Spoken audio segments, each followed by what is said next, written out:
Hi, my name is Russell Winkelaar. I've been playing sledge hockey since I was a kid. I started in the 88-89 season.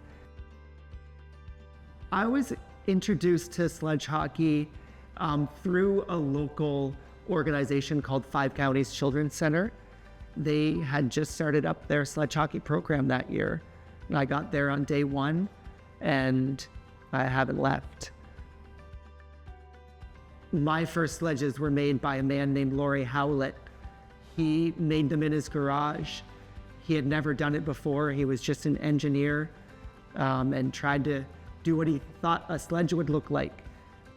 In the last 35 years, he has grown out of his garage to a full-fledged industry, making probably, I would guess, 80% of the sledges for everyone around the world. And my sledges have grown up as his business has grown up.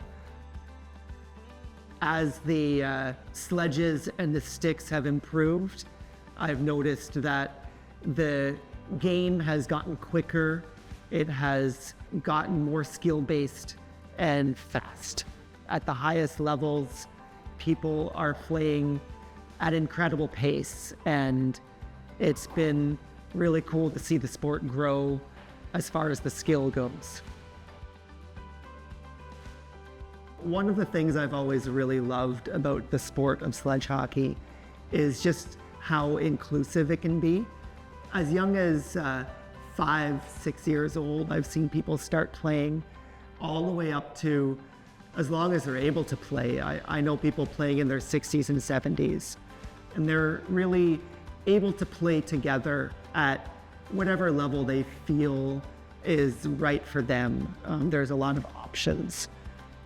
One of the other things I always like to remind people is that sledge hockey is not just a sport to be played by people with disabilities.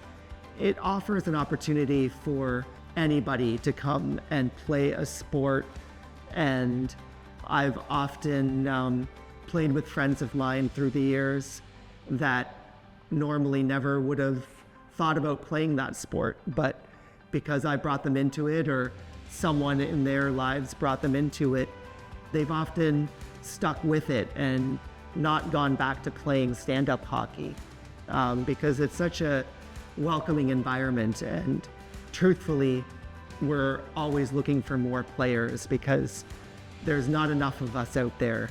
So often teams will be filled out by able-bodied players, and they're able to play at a very competitive level. At the club level, I would say it's almost a 50-50 split between disabled players and able-bodied players.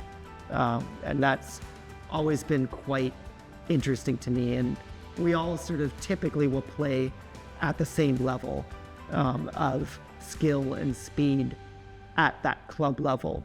So it's very inclusive.